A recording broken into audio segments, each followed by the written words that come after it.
हम निरूपा झा अहाँ सबके प्रणाम कर रहल छी। आई जितिया के पारण के कथा सुना रहल छी। आशा है यहाँ सबके नीक लागत। आओ सुनाबी सुंदर सनक कथा। एकटा माली चलैत, ओ माली सब दिन घरे घर फूल पहुँचबैत छलखिन। ओ माली के पत्नी बच्चा सेहो छलनि, मुदा फूल बाँटसँ हुनकर सबके गुजारा नहीं चलैत छलनि। एक दिन माली अपन पत्नी से बजला कि अहाँ बच्चा सबके संग में एतऽ रहू आ हम जाइ छी बाहर कमाए लेल। मालिन कहलखिन ठीक छै। माली चलि गेला कमाए लेल। मालिन वह बस्ती में रहऽ लगली। आब मालिन सबके घरे घर फूल पहुँचाबैत छलखिन। ओई गाँव में राजा छलाह। राजा घर में सेहो फूल जाइत छल। एक दिन जितिया व्रतक समय आयल। मालिन सेहो जितिया केने छली। व्रत के कारण ओई राति में मालिन के नींद नहीं होइत रहनि।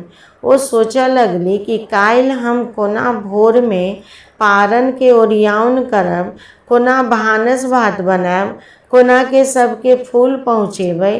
एहि चिंता से हुनका नींद नहीं होइत रहनि।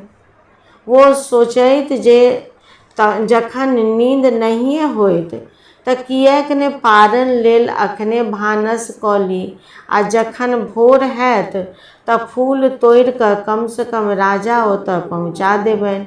ओ अधरतिये उठी अष्टमी रहिते भानस करऽ लागली। आ जखने भानस करती तऽ तीमन तरकारी काटबे करती, जबकि नियम यह कि जा तक व्रत में छी ता तक कोनो चीज काट खोट के नहीं चाही, काट खोट कर के नहीं चाही, छुरी चाकू नहीं छूबऽ के चाही। तऽ मालिन तरकारी काटऽ लगली। ई कटला खोटला से हुनकर व्रत खंडित भऽ गेलनि। जितवाहन हुनका पर बहुत क्रोधित भऽ गेला। भगवान सोचला जे देखू ई जितिया व्रत केने अइ आ हमर सुमिरन एको बेर नहीं केलक जे हे भगवान हमर बाल बच्चा के नीके राखू, हमर व्रत के पार लगा दिया। मुदा पेटक चिंता करऽ लागल। ई सोच कऽ भगवान बहुत क्रोधित भऽ गेला। बस मालिन के दुर्दशा होबऽ लागल। मालिन के एहने हालत भऽ गेलै जे भोर में उठिए नहीं भेलनि। भानस तऽ केने छली मुदा उठिए नहीं होइत रहनि। मालिन अपन बेटा के उठा कऽ कहली, बौआ उठ, हमरा तऽ उठिए नहीं होइत अछि। तो कनी बगीचा से फूल तोड़ि कऽ और ककरो नहीं हो तऽ राजा के महल में अवश्य पहुँचा दे। बेटा उठल गेल बगीचा में फूल तोड़ऽ। मालिन उठली। वो बसिया खाना जे बनेने रहत से भोगो लगेली आ अपने खाए लगली।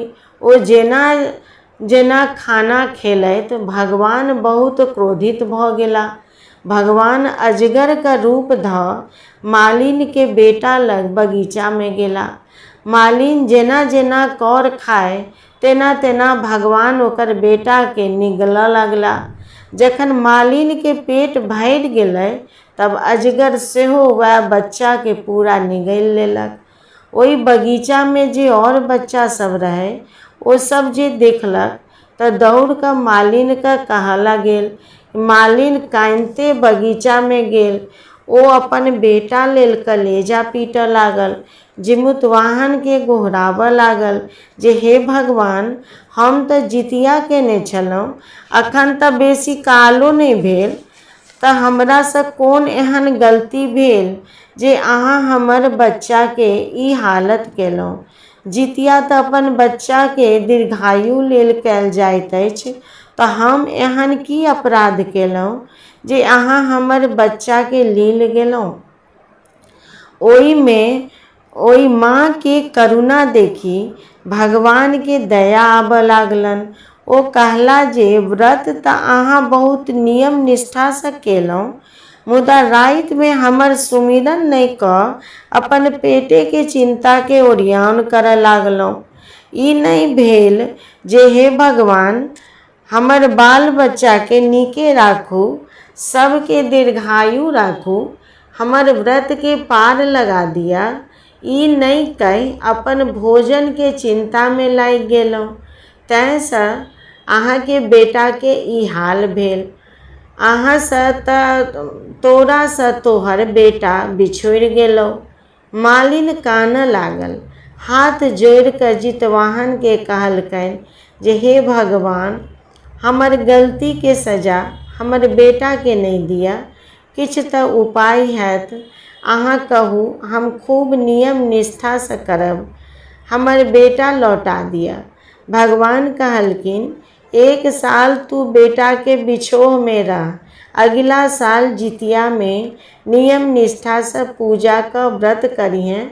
व्रत पूरा होबऽ से पहिने कोनो काट खूट के काज नहीं करिहें, कोनो बासी खाना नहीं भोग लगबिहें, आ नहीं अपने वैसे पारण करिहें। खीरा अंकुरी से पारण करिहें, हमरो भोग लगबिहें। यह भेल। अगला बेर जितिया आयल, ओ मालिन खूब नियम निष्ठा से व्रत केलक, पारण लेल गरम गरम खाना बनेलक, भगवान के टटका भोजन के भोग लगेलक। जेना जेना गरम खाना मालिन खाइत गेल, तेना तेना ओ अजगर ओकर बेटा के बाहर केने गेल। जखन मालिन के पेट भरि गेल, तखन अजगर ओकर बेटा के पूरा निकालि देलक। ओ बेटा अपन माँ लग आयल, दुनू माँ बेटा के मिलन भेल। यह छल पारणक कथा। आशा अइ सुनैत हैब। आइ सब पारण करू। धन्यवाद।